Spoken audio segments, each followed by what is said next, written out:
7000 ብር ቤት የኖረ ሰው ህይወቴ ሙሉ ከቤተሰብ ጋር አንድ ክፍል የኖረ ሰውዬ በአንድ አመት ብቻ 4 አመቴ ላይ እዚህ አይነት ግቢ ውስጥ መኖሬ ትልቅ ነገር ነው ለኔ። እቺን ትንሽ ነች። በዛሬው ቪዲዮ ላይ እኔ ብዙ ጊዜ ወስዶብኝ የተማርኩትን ያወቅኩትንና ህይወቴ ላይ ትልቅ ለውጥ እንዳመጣ ያገዘኝን አንድ ነገር ነው ማስረዳችሁ። ብዙ ሰው አይነግራችሁ። ብዙ ሰው መቀየር ካለባችሁ በጣም መስራትና መልፋት እንዳለባችሁ ነው የሚነግራችሁ። ነግሯችሁ ሞክራችሁትም እምቢ ብሏችሁ ያውቃል። ብዙ ሰው መቀየር ካለባችሁ አገር መቀየር፣ ቦታ መቀየር፣ ስራ መቀየር እንዳለባችሁ ነግሯችሁ ሊሆን ይችላል።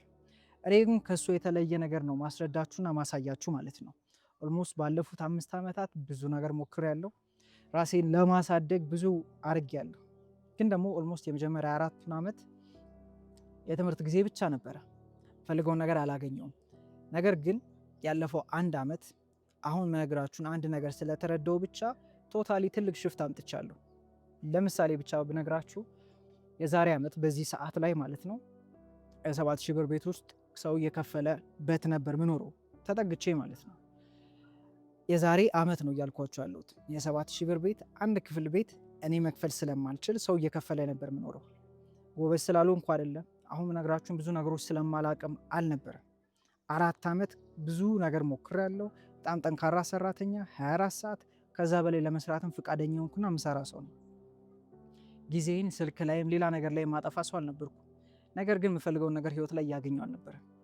እሱን ነገር እንዴት መቀየር እንደቻልኩኝ ባለፈው 1 ዓመት ምን ተቀይሮ ነው የተቀየረው ካላችሁኝ 7000 አልኳችሁ። አሁን ላይ ይሄም ነገራችሁ ላይክ እሱ ጎበዝ ነው ምናምን ብላችሁ በተለየ መልኩ እንድታዩኝ አይደለም።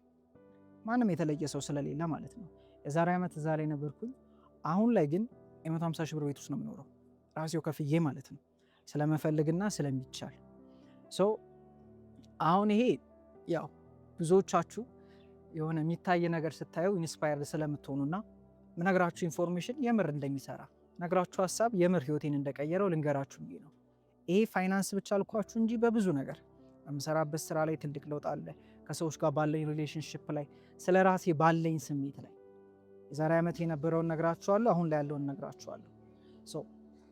ስለዚህ እናንተም የኔ አይነት ጆርኒ አልፋችሁ የምታውቁ ከሆነ ብዙ የተለያዩ ነገሮችን እየሞከራችሁ ሰነፍ የማትባሉ ሰው ሆናችሁ የምር መጥፎ ሰውም ሳትሆኑ በጣም ጥሩ ሰው ሆናችሁ ልባችሁ ጥሩ ሆኖ ፍላጎታችሁ ጥሩ ሆኖ ግን እየሞከራችሁ እየሆነ ካልሆነ በየትኛውም ዘርፍ ላይ ነው የምላችሁ፣ በሪሌሽንሺፓችሁ፣ በገቢያችሁ ላይ ሊሆን ይችላል፣ በየትኛው